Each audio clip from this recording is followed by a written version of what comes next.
आज हम बात करेंगे बिटकॉइन की सबसे बड़ी जब्ती के बारे में जो हाल ही में अमेरिका में हुई। आपने अक्सर सुना होगा कि डिजिटल करेंसी गुमनाम होती है और इसका कोई नियंत्रण नहीं होता, लेकिन हाल ही में यह धारणा थोड़ी चुनौतीपूर्ण साबित हुई। अमेरिका के न्याय विभाग यानी DOJ ने 13.4 अरब अमेरिकी डॉलर यानी करीब 1,17,885 करोड़ रुपया मूल्य के बिटकॉइन जब्त किए। ये बिटकॉइन कंबोडिया के एक कथित अपराधी चेन झी से जब्त किए गए हैं। चेन झी पिग बुत्सरिंग नामक बड़े साइबर फ्रॉड रैकेट का मास्टरमाइंड बताया जा रहा है। चेन झी, जिनका जन्म चीन में हुआ था, ब्रिटिश और कंबोडियन नागरिक भी हैं। उन पर वायर फ्रॉड और मनी लॉन्ड्रिंग की साजिश रचने के आरोप है कि उन्होंने कंबोडिया में जबरन श्रम से काम करवाने वाले स्कैम कैंप्स चलाए।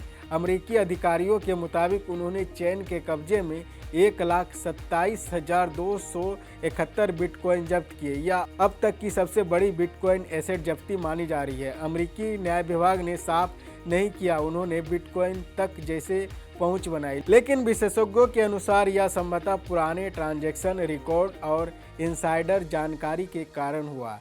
ब्लॉकचेन सुरक्षा फर्म के अनुसार चेन के क्रिप्टो वॉलेट्स में कमज़ोर प्राइवेट कीज का इस्तेमाल हुआ था जो 2020 में पहले ही हैक हो चुकी थी। इन वॉलेट्स की एक कमज़ोर PRNG से बनाई गई थी जिससे उन्होंने हैक करना आसान हो गया। बिटकॉइन की सबसे बड़ी पहचान उनकी गुमनामी है। इसे बनाने वाला सतोशी नाकामोटो की पहचान आज भी रहस्य बनी हुई है, लेकिन यह घटना दिखाती है कि अगर तकनीकी सुरक्षा में चूक हो जाए या कानून प्रवर्तन के पास पर्याप्त जानकारी हो तो बिटकॉइन जैसे डिजिटल एसेट को भी जब्त किया जा सकता है।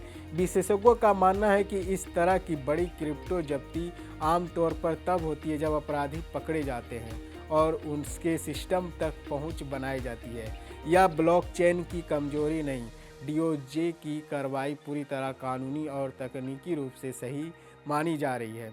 यहाँ यह भी समझना जरूरी है कि चेन के बिटकॉइन अनहोस्टेड वॉलेट्स में थे। इसका मतलब है कि इनकी सुरक्षा की जिम्मेदारी पूरी तरह यूजर की थी। ऐसे वॉलेट्स अधिक गोपनीयता और नियंत्रण देते हैं, लेकिन तकनीकी जानकारी कम होने पर यह जोखिम भी बड़ा होता है। उदाहरण के लिए कुंजी खो जाना या कमजोरी कुंजी का इस्तेमाल। इस बड़ी जब्ती का क्रिप्टो बाजार पर बड़ा असर हो सकता है। निवेशकों का आत्मविश्वास डगमगा सकता है और अस्थिरता देखने को मिल सकती है। लेकिन दूसरी तरफ यह दिखाता है कि सरकारें और कानून प्रवर्तन एजेंसियां क्रिप्टो पर पूरी नज़र रखी है।